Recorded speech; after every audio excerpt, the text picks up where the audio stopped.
இயேசு உங்களை நேசிக்கிறார். பிரியமானவர்களே,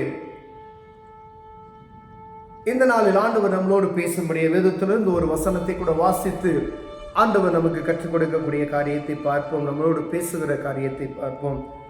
அது எரேமியா தீர்க்கதரிசியின் புத்தகம் 46வது அதிகாரம் 28வது வசனம் எப்படியாக சொல்லுகிறது. என் தாசனாகிய யாக்கோப்பே, நீ பயப்படாதே என்று கர்த்தர் சொல்லுகிறார். நான் உன்னுடனே இருக்கிறேன். உன்னை துரத்திவிட்ட எல்லா ஜாதிகளையும் நான் நிர்மூலமாக்குவேன். உன்னையோ நான் நிர்மூலமாக்காமல் உன்னை மட்டாய் தண்டிப்பேன். ஆனாலும் உன்னை நான் குற்றமில்லாமல் நீக்கலாக விடுவதில்லை என்றார்.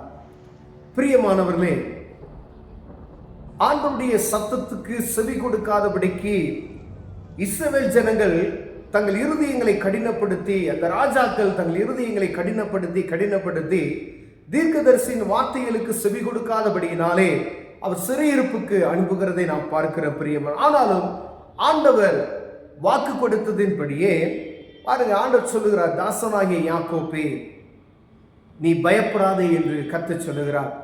அநேக பாடுகள், கீழ்ப்படியாமை நிமித்தம் வரக்கூடிய ஆபத்துகள், பிரச்சனைகள், போராட்டங்கள், இதெல்லாம் வருவதற்கு காரணம் என்ன? ஆண்டவருடைய சத்தத்துக்கு செவி கொடுக்காதபடிக்கு, அவருடைய காரியத்தை செய்யாதபடிக்கு இருக்கும் பொழுது ஆண்டவர் அனுமதிக்கிற காரியங்களும் உண்டு, நாமே தேடிக்கொள்கிற காரியங்களும் உண்டு. ஒருவேளை ஆண்டவருடைய சத்தத்துக்கு உங்க செவி கொடுக்காத நிமித்தமா தீர்க்கதரிசி நிறைய சொல்ற, இப்படிலாம் செய்யுங்க அப்படின்னு சொல்லி. இப்போ ஊழியக்காரர்கள் நமக்கு இப்படிலாம் செய்யுங்க, அப்போ ஆண்டவர் உங்களை ஆசீர்வதிப்பார் என்ற ஒரு நிபந்தனைகளோடு கொடுக்கிற. நிபந்தனைகள் இல்லாதபடி ஒரு ஆசீர்வாதம் பெற்றுக்கொள்ள முடியாது.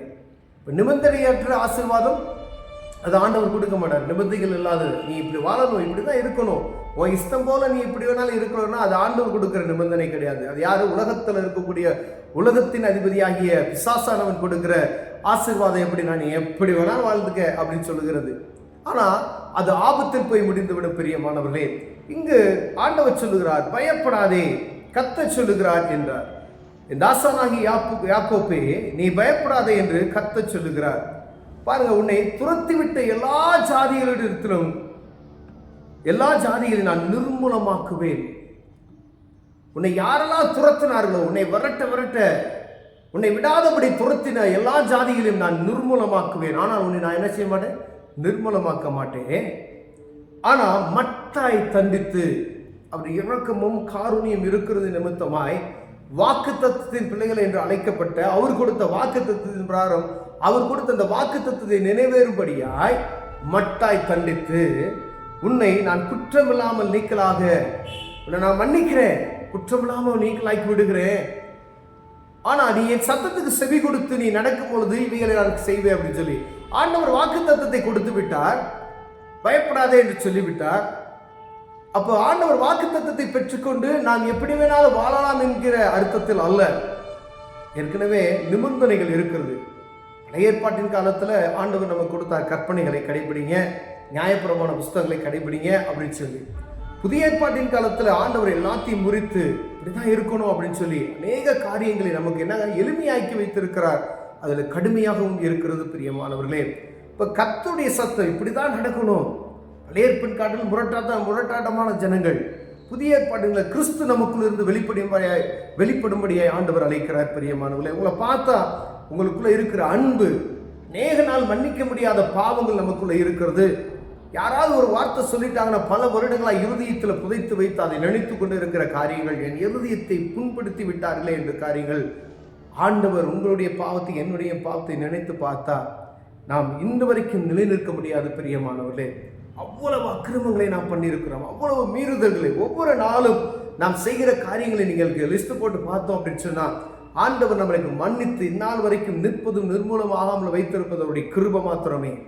அப்படி இருக்கும் போது ஆண்டவர் வேத புத்தகத்தில் 2 எஜமான்களை குறித்து, ஒரு எஜமானுடைய ஒரு வேலைக்காரனை பற்றி சொல்லப்படுகிறது. 100 குடம் 1000 குடம் எண்ணெய் கடன்பட்டு இருக்கிற ஒரு மனிதனுக்கு மன்னித்து விடுகிற ஒரு காரியத்தை நாம் பார்க்கிறோம்.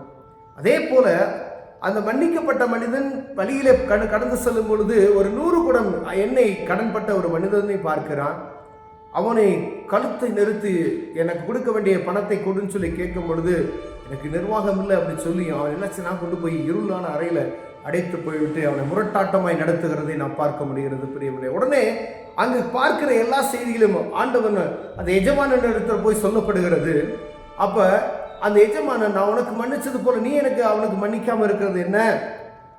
நம்முடைய குற்றங்கள் 1000, அவன் செஞ்சது ஒரு சின்னது தான், அதுமே உன்னால மன்னிக்க முடியலாம் அப்படின்னா ஆண்டவர் என்ன செய்யறான்? இவனை தூக்கி இருளில் போடுங்க அப்படின்னு சொல்றார். அப்ப ஆண்டவருடைய கற்பனைகளுக்கு இணங்கி அவருடைய சத்தத்துக்கு செவி கொடுத்து நடக்கணும். என்ன மன்னிச்சிருக்கிற ஆண்டவர், நான் பிறரை மன்னிக்கணும்.